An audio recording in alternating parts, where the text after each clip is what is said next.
This is Bonnie, and today we're going to learn how to make an Ojo de Dios, or an Eye of God.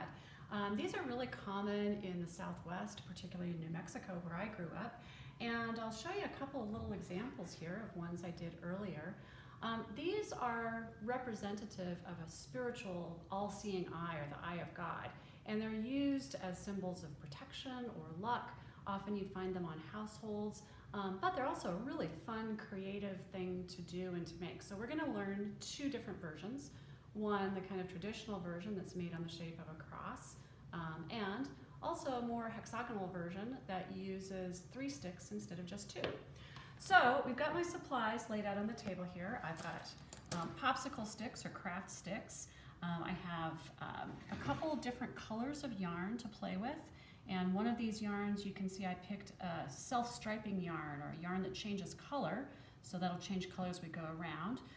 I've got glue dots. You don't have to have those, you can use plain old glue. I've got glue to finish, and I've got my scissors. So let's get started. The first thing we're going to do is take 2 of our craft sticks, or popsicle sticks, and just put them across each other like this. This is where I use the glue dots. I like these because they don't harden right away, and you can kind of play with the shape of your cross while you are, move those along, play with the shape of your cross while you're working and kind of move it around a little bit. Okay, so I'm going to put my little glue dot sort of on the center of my stick there, and then put the other stick across it. And just press those together. They need to be more or less 90 degrees or perpendicular straight across from each other, but if it's not exact, don't worry too much. Next thing we're going to do is take our butterfly of yarn. I'm going to pull out the end so I've got a little bit more to work with. And now we're just going to secure the center of those 2 sticks. So I'm going to hold the end with my thumb, and I'm just going to wrap around one direction. You can see I'm just wrapping around several times between the 2 sticks that way, and then several times the other direction. Now my sticks are nice and secure, even if I didn't use glue. Now, holding in the center, the next thing I'm going to do is I'm going to go 1, 2, 3, 4 around my sticks. Doesn't matter whether you go clockwise or counterclockwise, as long as you keep going the same direction.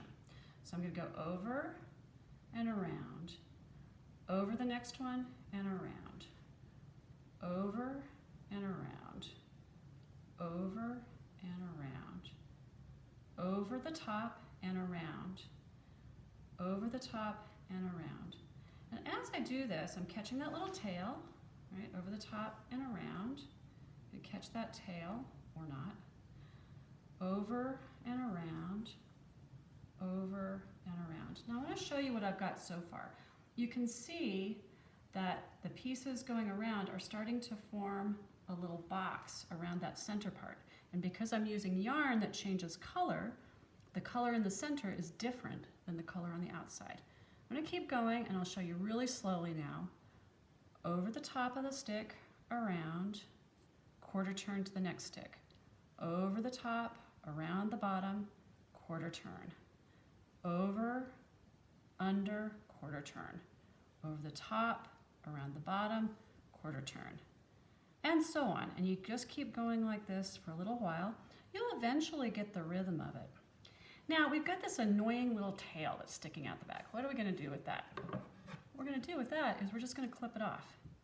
And we're going to trust that the other threads around it are keeping it safe and secure in there. And you'll see at the very end, we'll take a step to make sure that all those threads stay in place.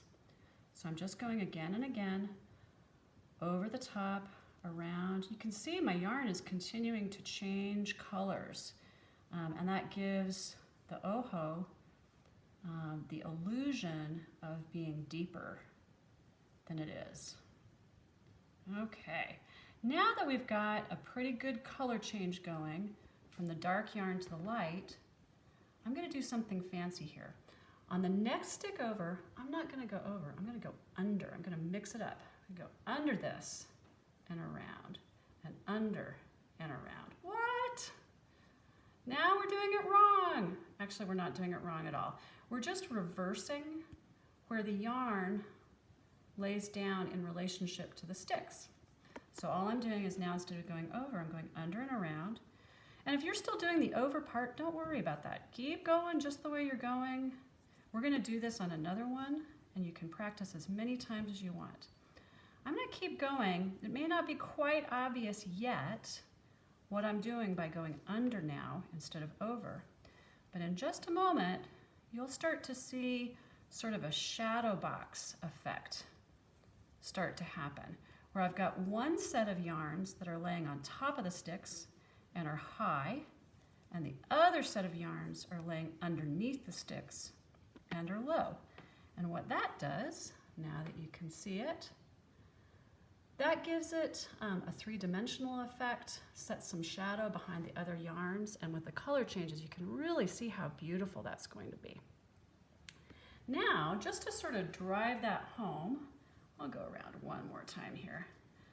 Just to sort of emphasize that, that really interesting color shift, or that perception shift to where you've got the lows and the highs, we're going to add one more yarn, and this time we're going to add sort of a fuzzier yarn to give it texture around the outside. So before I do that, let me show you how to, we got this little bit of an end, how to tie it off securely. I'm going to set my Ojo down for a moment, and I'm making a very simple one loop knot, like the kind that you do when you tie your shoes. I'm going to go to the next stick over and slip that around it, and then just pull on the back until it's secure. I made the knot before I got to the stick because sometimes it's really hard to juggle a little bit of yarn and this teensy tiny stick, so I make my knot before I go around. I'm going to leave this tail on the back for just a minute, and then we will eventually take that off. Well, let's see, let's try purple. I think I'm in a purple mood next. So I'm just pulling the tail out of my little butterfly here. And now to get started, I'm going to do the same thing I just did to end. I'm going to make a little knot first before I pick up the stick. And I'm going to put it around the stick, and then I'm going to tighten it. You can see that little end is hanging off. It's important to remember which is the back and which is the front. My back is the part with that little cross where I first tied it off. So I'm going to hold that yarn in place for a minute, and I'm going to go back to going over because I want to leave that shadow in the back, but I think I want to have something high up on the front again. And as I go around, now I'm going the first direction we went, over the stick, around the back of it, quarter turn, over the stick, around the back, quarter turn, over the stick, around the back, quarter turn, over, quarter turn, over, under, quarter turn. You can see you can really get sort of cooking with gas here and moving very quickly around once you get the hang of it. I'll go slowly one more time. Over the top of the stick, around the back, onto the next stick. Over, around the back, onto the next stick. Now, I want to finish with this because I'm running out of stick here. So I'm going to cut it off.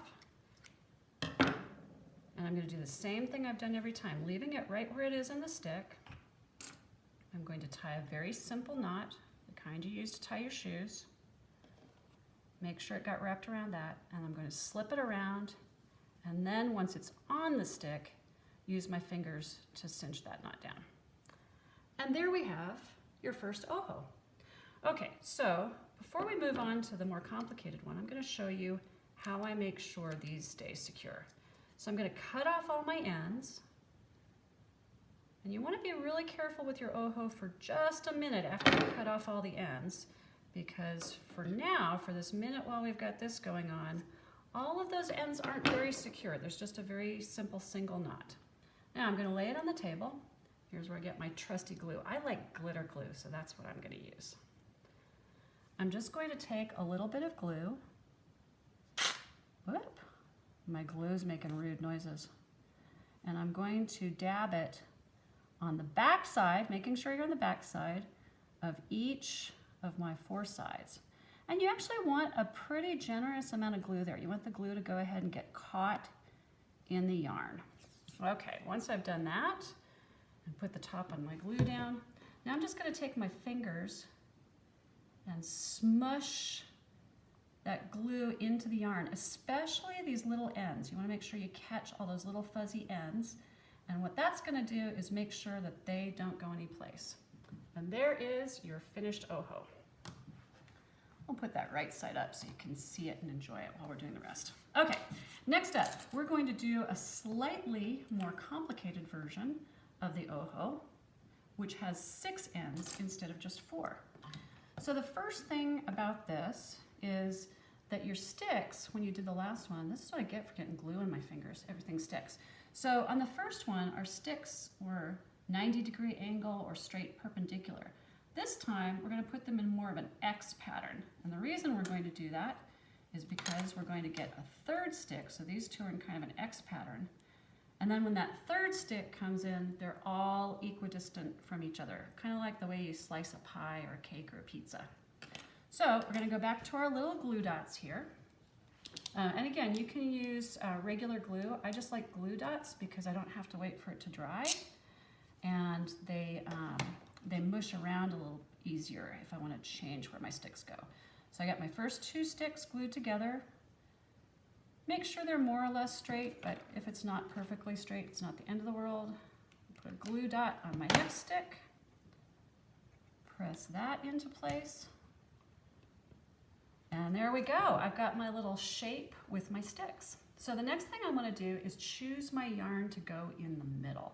So I think I'm going to use this kind of fluffy blue yarn to start with. And again, at the very beginning, you don't need a knot. You just need to hold that with your thumb. And so we're going through this gap. And the thing that's tricky about getting started with a multiple stick one like this is you have to get all of the gaps. So we need to get this direction between these two.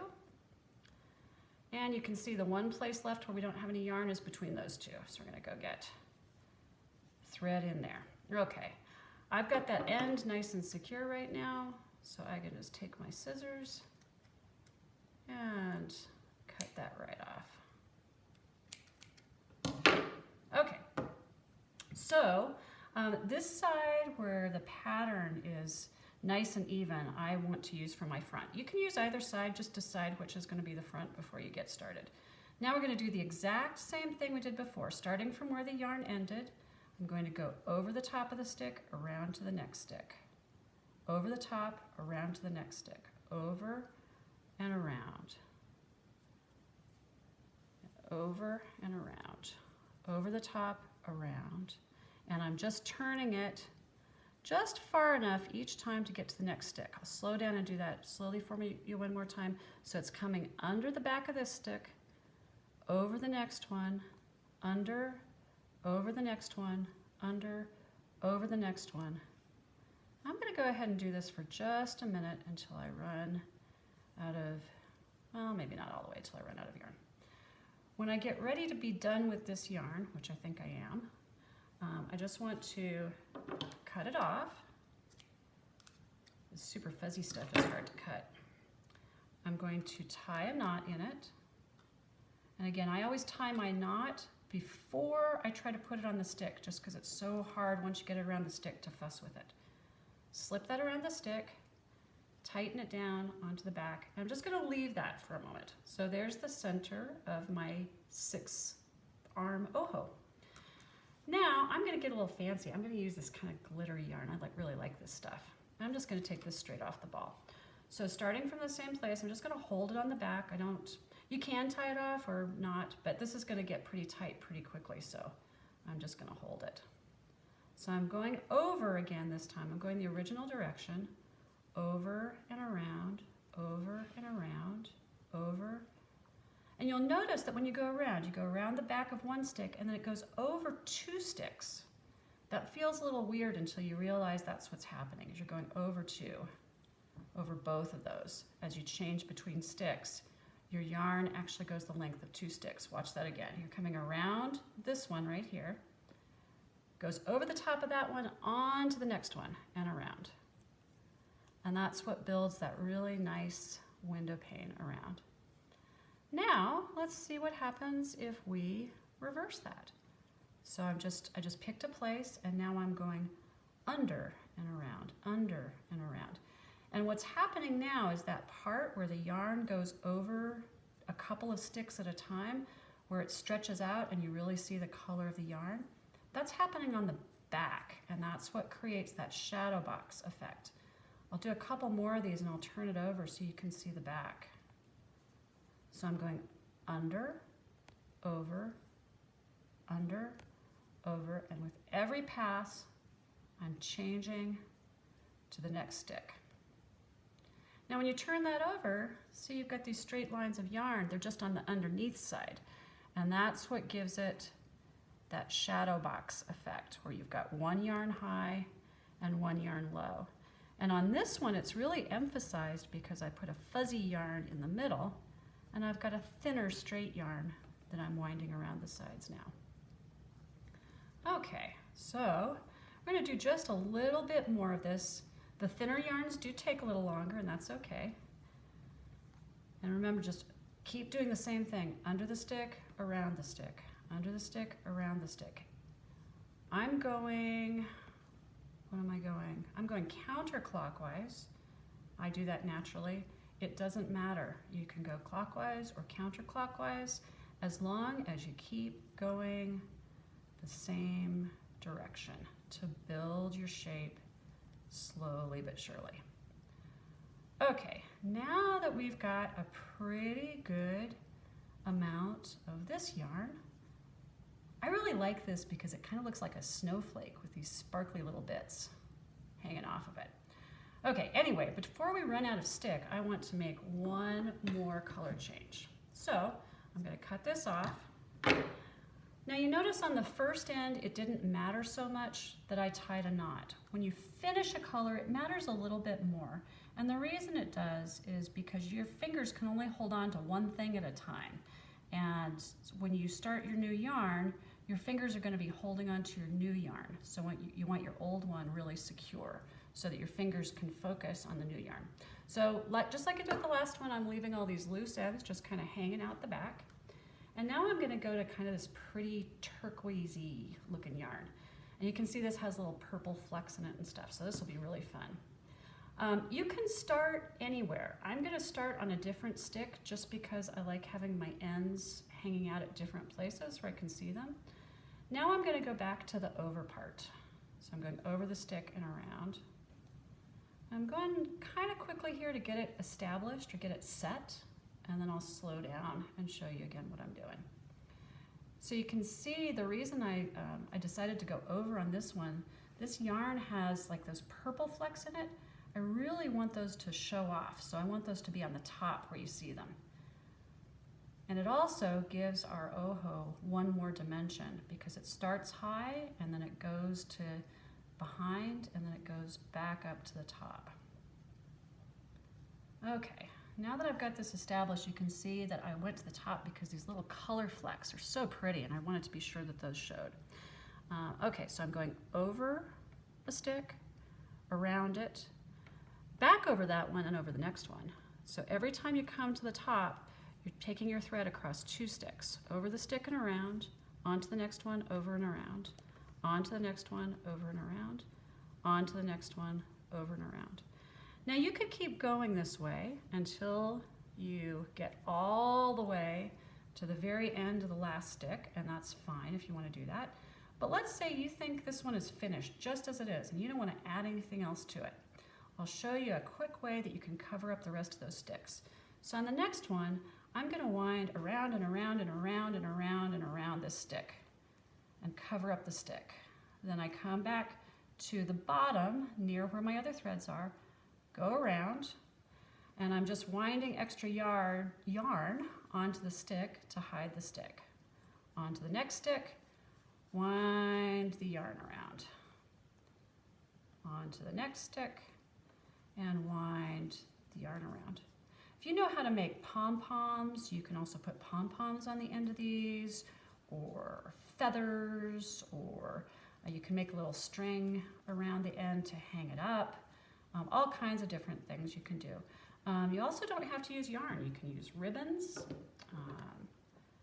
I've seen people do these with grass. You can use sticks from outside if you want to do something from nature. Okay, I'm doing my little knot again. You can see that's just a simple, might get my fingers out of the way, simple plain knot like you tie your shoes. Slip it around here. and pull that knot end to the back. Always want to pull that to the back so it doesn't stick out and show on the front of your work. And there is our ojo. Now we just need to finish off with the finishing touches on the back of this one. I'll try to get my hands out of the way so you can see it. I'm just clipping off the loose ends from all the places that I stopped and started. And you can stop and start even more times. You can use as many colors on these as you have yarn in your house. I'm going to take those ends and kind of lay them, use my fingers to lay them flat. And then I'm going to take my glue and put a nice amount of glue on each one of the backs of the 4 sticks. It doesn't hurt the yarn if you even get this in toward the center, so don't worry about globbing it on and putting too much. You want this to be secure so that your art stays put and so you can enjoy it for a long time. Now that I've got those globs of glue, I'm just going to brush them, really get them mushed in there with the fibers, and then they'll help the yarn stay put. This is messy, you get it all over your fingers and then you stick to stuff for a while. So on this one you can see I brushed that up and then I caught that little end with my finger and made sure that I brushed that. Everything that's loose, you just want to brush it with the glue so it stays in place. And there's the finished back and your last Ojo de Dios. Thank you very much for